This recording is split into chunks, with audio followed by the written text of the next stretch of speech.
네, 안녕하세요. 판다 주식TV입니다. 11월 3일 이 수요일 밤에 준비한 영상인데요. 앞전 영상은 제가 홍콩 이날 증시 시황 체크해 드렸는데요. 이번 영상은 중국 본토 증시 시황과 함께 주요 종목들 뉴스 체크하는 영상이 되겠습니다. 아무래도 중국 본토와 홍콩을 조금 나눠서 시간을 좀 줄이고 하는 것이 더 효율적이라 생각해서요. 이렇게 구성한 것입니다. 네, 참고 부탁드리고요. 우선 상하이 이제 중국의 본토 3대 지수 보게 되면 상하이 종합 지수가 이 0.2% 하락, 선전 성분 지수는 0.07% 약보합, 창업반 지수가 0.37% 하락하면서 소폭의 약세를 기록했던 중국의 본토 3대 지수가 되겠습니다. 다만 특히 중소형 주요 종목들이 편입돼서 구성을 하고 있는 창업반 지수가 낙폭을 좀 더 키워서 중소기업들이 조금 더 주가가 조금 떨어진 것이 아닌가 그렇게 볼 수가 있겠습니다. 네, 이래서 일별로 상하이 종합 신천전 성분지수 한번 체크해 보면요. 이번 주 들어서 상하이 종합지수는 3거래일 연속해서 하락을 나타내면서 이날 3,500 사수하지 못하고 3,498 수준에서 장을 마친 걸 볼 수 있습니다. 네, 심천 성분지수 같은 경우는요, 2거래일 하락을 기록했고, 다만 이날은 약보합 수준에서 낙폭을 제한시키면서 그래도 괜찮은 모습이었다고 볼 수가 있겠습니다. 네, 11월 3일 중국 본토 거래액 상위 22 요약표인데요. 이 상하이 심천을 합쳐서 토탈해서 거래액 수준으로 만들어 놓은 그 표가 되겠습니다. 네, 우선 융기실리콘이 이날 상당히 부진했던 걸 볼 수가 있습니다. 8.98% 거의 9% 이제 급락한 것이고요. 감펑 리튬 역시 5.37% 하락으로 부진했고 BYD 역시도 3.46% 하락으로 부진했습니다. 마오타이가 2.2% 하락, 천재리튬 1.02% 상승, 우량예가 1.09% 하락했고요. 중국 중면, 중국을 대표하는 이 면세점 1위 업체는 2.43% 상승 반등에 성공했습니다. 돈육 가공업체인 모건 주식 같은 경우는 2.45% 상승해서 이 소비재 관련돼서 그런 종목들이 소폭의 상승 기록했지만 주요 종목들, 중국 본토를 대표하는 주요 종목들의 주가가 거의 다 급락하는 흐름 보이면서 이날 조금 장이 부진하지 않았나 해석해 볼 수가 있겠습니다. 그래서 우선 융기실리콘 자재를 1단위로 주가 보면요. 이날 8.98%의 낙폭을 상당히 확대했습니다. 그나마 저가 90 위안에서 지지를 받으면서 91 위안에서 장을 마쳤다는 걸 볼 수가 있고요. 100달러 이제 100 위안까지 103 위안에서 조금 막히는 모습을 보이면서 이 전일 하락하고 이날 급락을 하면서 최근까지 올렸던 것을 되돌림하는 장세 나타내고 있었습니다. 국내 뉴스에서도 융기실리콘 다루고 있었는데요. 임원 지분 매각의 융기실리콘 이날 장중에 9% 이상 급락하기도 했다. 그렇게 소개하고 있습니다. 최근까지 4거래일 연속 상승했다가 이틀 연속 하락하고 있는 융기실리콘 될 것 같고요. 그 다음에 융기실리콘에서 이 부품이나 관련된 제품이 미국 해관에서 관세청에 있어서 억류가 된다, 뭐 압수를 당하였다는 그런 소문이 돌고 있다고 합니다. 그래서 이 융기실리콘 회사에서 대답하기를 현재 관련된 사실에 대해서 이제 조사를 하고 있는 중이다. 그렇게 소개했던 뉴스가 장중 오후에 나오기도 했습니다. 다음 강봉 리튬 같은 경우는요. 이날 5.37% 급락해서 160.31 위안으로 장을 마쳤습니다. 그래서 장 흐름을 보게 되면 최근 10거래일 기준했을 때 4거래일 하락, 6거래일 상승해서 어느 정도 균형을 맞추고 있지만 10월 21일, 10월 하순 기준에서 172 종가로 마무리했던 흐름을 보게 되면은 상대적으로 낙폭이 좀 더 크지 않나, 하락 쪽으로 방향이 좀 더 기울어진 것이 아닌가. 그래서 단기적으로는 그렇게 볼 수가 있겠습니다. 이날 중훈증권에서는요, 이 감봉 리튬에 대해서 의견을 유지했는데 보유 확대 의견을 유지했습니다. 그러면서 2021년 순이익이 전년 대비했을 때 211.32% 증가할 것 같다. 그렇게 전망치를 내놓기도 했습니다. 다음 BYD 같은 경우는 3.46% 하락한 303.01 위안으로 장을 마쳤습니다. 300 위안을 지지하려는 모습을 보였던 BYD 이날 주가였고요. 10거래일 기준이면 역시나 6거래일 상승했고 이제 4거래일 하락했지만 이 낙폭을 좀 더 키웠다기보다는 상승했던 부분에서 급등했던 부분이 조금 많이 반영이 되면서 주가는 10월 하순에 287, 290 위안보다는 조금 오른 수준, 303 위안 수준에서 장을 이어가고 있는 BYD가 되겠습니다. BYD 관련된 뉴스는요. 10월 신에너지 자동차 판매량이 8만 1,040대. 그래서 지난해 같은 기간보다도 보면은 지난해 같은 기간 같은 경우는 23,217대였기 때문에 상승폭이 상당히 컸다. 그래서 이번 연도 들어서요. 총 판매한 대수가 신에너지 자동차 대수가 41만 8,600대. 누적해서 전년 동기 대비했을 때 비율을 성장률을 보게 되면 212%나 증가를 했다. 그렇게 볼 수가 있겠습니다. 그래서 성장세가 가파른 BYD 이것이 주가에 반영되는 것으로 볼 수가 있겠고요.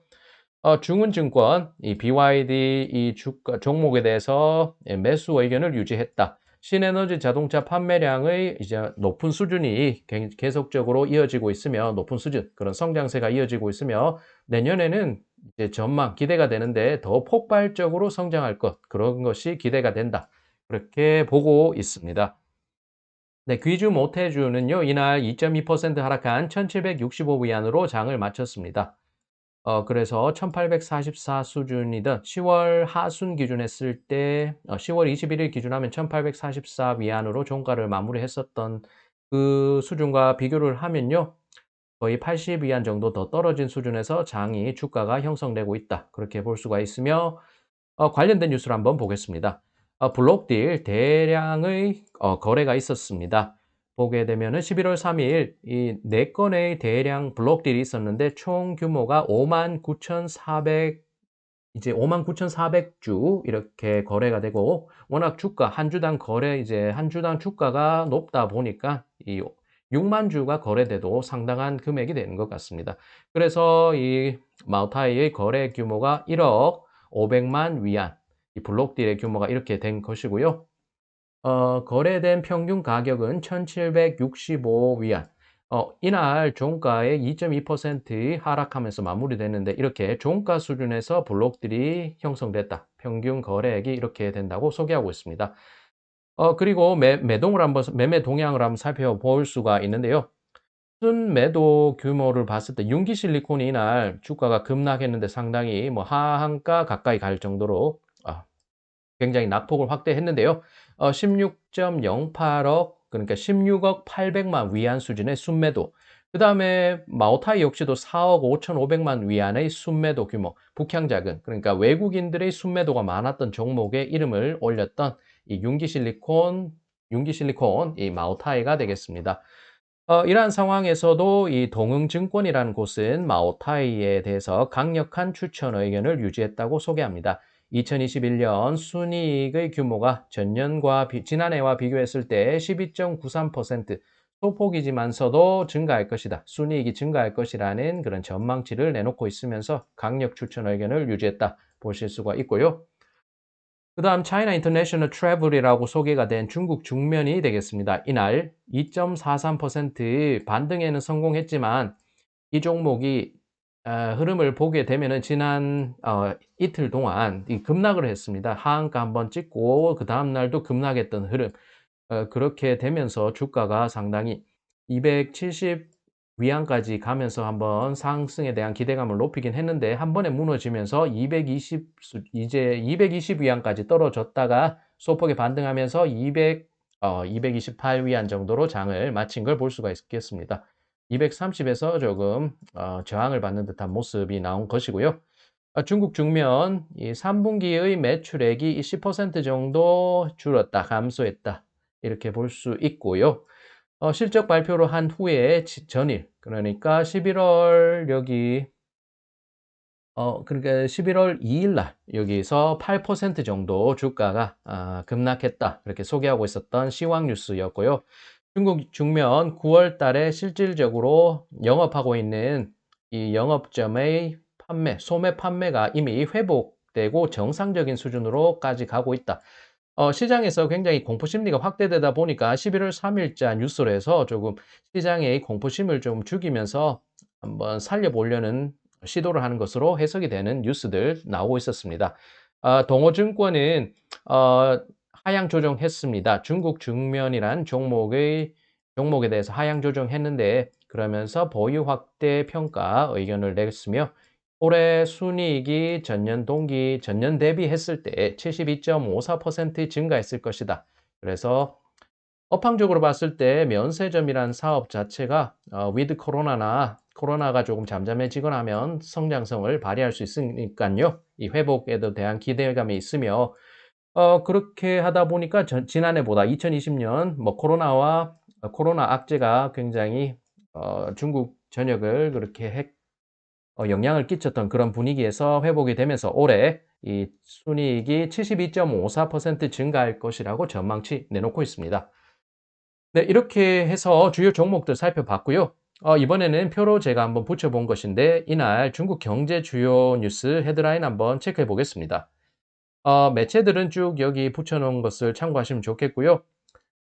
중국 원전 150기 더 짓는다. 지난 35년간 세계의 국가들이 지은 원전 수보다 많은 이 양이 될 것이고 친환경 정책을 내놓고 있는 중국입니다. 그렇다 보니까 친환경에 굉장히 좋은 영향을 발휘할 수 있는 원자력 발전에 중국이 상당히 힘을 쏟고 있는 모습 체크할 수가 있겠습니다.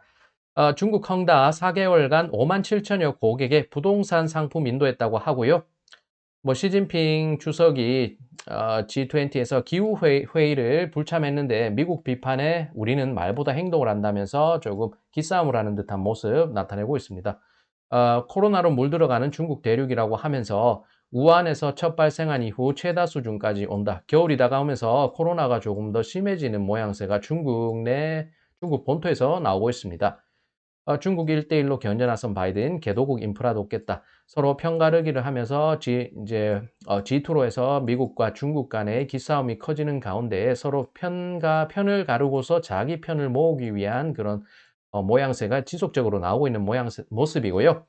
중국의 텐센트 자체 개발한 첫 반도체 공개했고 이것은 텐센트 주가에 호재가 된 것으로 볼 수 있겠습니다. 다음 보면은 간펑 리튬 테슬라의 3년간 리튬 배터리 공급 계약 맺었다고 소개하고 있고요. 중국의 테슬라라고도 불렸다고도 하는데 중국 전기차 바이튼 이 파산 위기다. 중국의 당국은 살아날 곳만 살아야 한다. 그래서 살려주지 않겠다는 그런 의지를 드러낸 것 같고요. 중국 생필품 비축 공지가 나왔는데 여기에서 국내 매체는 코로나19 대비다 vs 그에 반해서 경기 부양이란 그런 의견도 나오면서 서로 의견이 갈리고 있다 소개하고 있습니다. 틱톡의 모회사인 바이트댄스의 창업자인 장이밍이 이제 회장직에서 물러난다는 뉴스도 조금 관심을 끌었고요. 리커창 중국 총리는 중국 경제에 새로운 하방 압력에 직면했다.